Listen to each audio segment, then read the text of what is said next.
Bismillah, alhamdulillah, wa salat wa salam wa rasulullah. Welcome to We Are All Okay Wednesday. Our topic today being the power of the pause, slowing down to let wisdom in, how pausing before reacting opens space for guidance, peace, and better choices. We rush to fix, defend, or explain, but sorry, that's it. Sorry, jumped ahead. Now we go. Yeah, we rush to fix, defend, or explain, but in the pause, Allah's wisdom can reach us. Stillness is not weakness, it's spiritual strength. Every pause is a moment to shift from reactivity to reflection. SubhanAllah. And the terminology, the power of the pause, in terms of, I mean, maybe others have coined it before, but it's one of our sisters at Back to the Fitra, who was in the inner circle for many years, came up with the term the power of the pause, and we kind of adopted it from her, subhanallah. And there is such power in that pause. It's a challenge. It can be incredibly challenging to have that pause, especially when there's some kind of very strong emotional response that's happened, quite instantly. But recognizing that there is opportunity to pause is the first thing, because when we believe that the reason we are reacting that way, or the reason we are experiencing those feelings, is because of what's happening, or because of this other person, or whatever outside of us it looks like is causing it, then it looks like there is no opportunity to pause.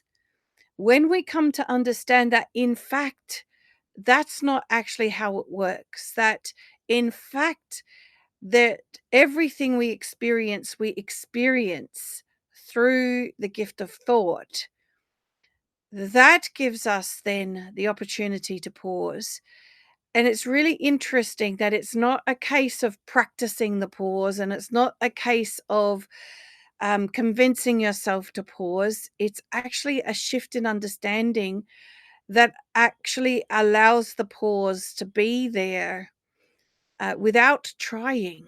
It's actually an insight that we have that opens that way.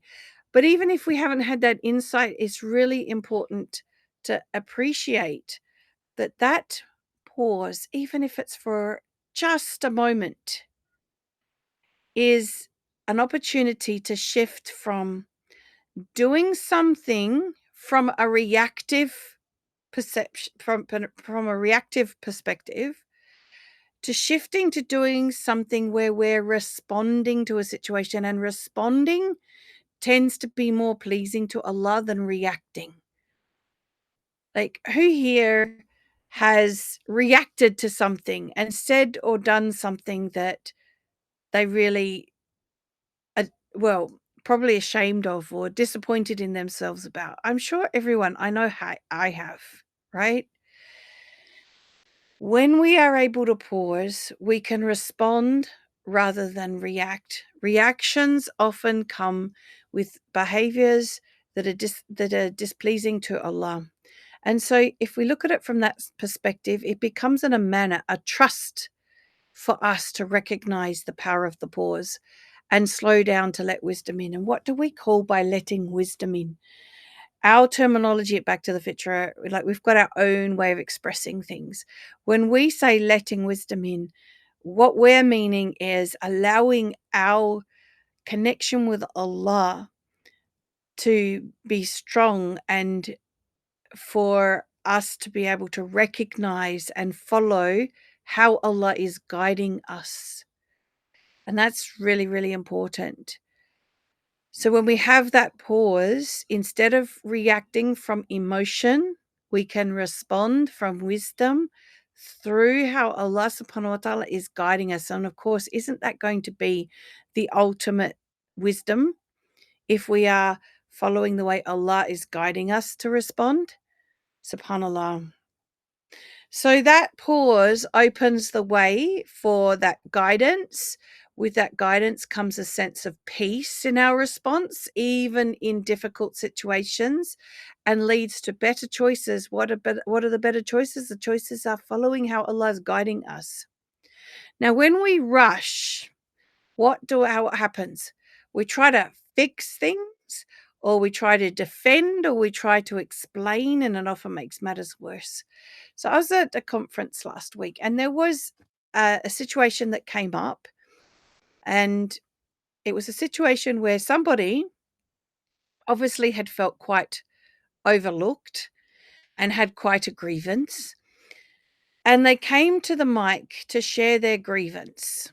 Now, the organisers who received that grievance became very defensive, and we went through a process of 7 different people giving their explanations, their defense, and all of this stuff that came across as very defensive, but also made matters worse because then they would say something that would trigger more in that person, and so then they would open up and say more. What I could see, and of course this comes from having this understanding, was that all she needed was to be recognized and responded to from a place of compassion and understanding. What I heard in her words was that she felt overlooked. And also what I heard at one point when someone said something that was to the effect of apologizing and recognizing that she was very grateful for that. And so a simple, "I'm really sorry," it was so totally unintentional from our part. We were trying to do our best, but it seems that, we overlooked that, and we will do better in the future, and we will look into it. Something like that would probably be sufficient. But when we get into that fixing and defending and explaining, we often exacerbate the situation and prolong it, and actually increase the grievance, like it did in this particular situation, or increase the problem, whatever the situation might be. So Allah's wisdom can come to us if we just pause. And if nothing is occurring to us to say or do in that moment, it means that the silence, the pause, the stillness is exactly what is needed in that moment. And we stay in that stillness until we naturally feel guided to say or do something. So that stillness isn't a weakness. And we often feel uncomfortable in it, but becoming able to feel comfortable in that stillness is an amazing opportunity to build real spiritual strength and resilience, and be able to really pause, reflect, and respond to any situation from a state of wisdom. So it can take us from being really reactive to becoming reflective of what is really needed in the moment. So that was a little bit short, sharp, and shiny today. So I would like to open it up to see if anyone has any questions or their own personal reflections about what we shared. Here we go. There's Wanda in the car again. Yes. Salam alaikum, everyone. Right. Catherine, spot Yeah. on in every word you said. Subhanallah. I have got Mm-hmm. an example that happened a few days ago. I'll call it the Kafta Burger saga. Yes. So, as you know, I live with 3 boys who are men, and fourth being the husband. So, big meat eaters. And they think that I'm the butcher as well as the travel agent as well as everything else. So, in the past, they're very particular about their kafta burgers. Has to be enough parsley, onion, the taste, the whole shebang. So 2 days ago, I made the kafta burgers, and there was, rumblings on the dinner table, and something to the effect of, "Oh, these kafta burgers don't have enough everything, basically." And the old, the old Wanda that died 5 years ago, a few years ago, would have just gone into the same thing that you described, defensive. "I got the best kafta, and the butcher, I told him he mustn't have," the whole story. I just, there was no reaction in me. It was just, I just said one word. "Okay, and then proceeded to open the fridge and then have my kafta. And the response was eating the kafta with no more comments and mumbling, just by me saying, okay, nothing else. So I've lived the other side, defending myself even with the kafta. That's on a light note, but on a serious note, other things that are Mm, seem to be so important, and I was of the view that those important discussions, I had to defend my side, because it meant silence meant I agree with you or I'm mhm, weak. And mhm, everything you said was spot on. The more silent I was and I paused, that power of the pause, wallahi, is a power. It's a superpower. mm. Just pausing Yep. is a superpower I've discovered. And I thought, wow, saying less is saying everything, saying more. So that was my And I think you chapter you hit the nail story. on the head, and why it's hard not to say something in those circumstances is that belief that not saying anything means that you're saying that what they're saying is true. But Yep. that's not the case. I mean, they might assume that, and they can assume all they like, but we know, and we know Allah knows, and that's all that matters. Yeah. And I found over the years, when I react, they react.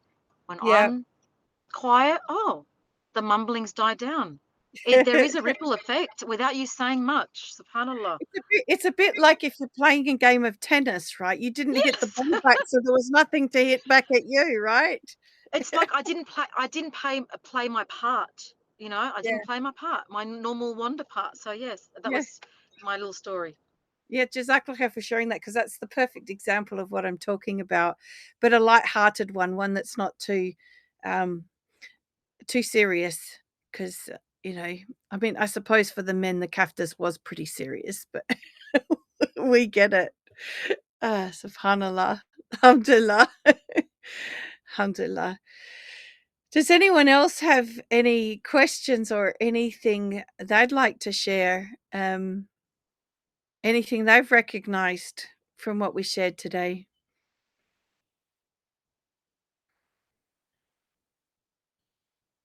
Sonia or Zamila, anything that you'd like to share?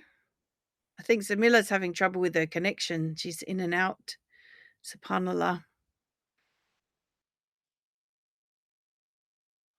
You're in the office. No worries. I can understand. Well, it's a short, sharp, and shiny one today, but do you know what? Sometimes that's good too.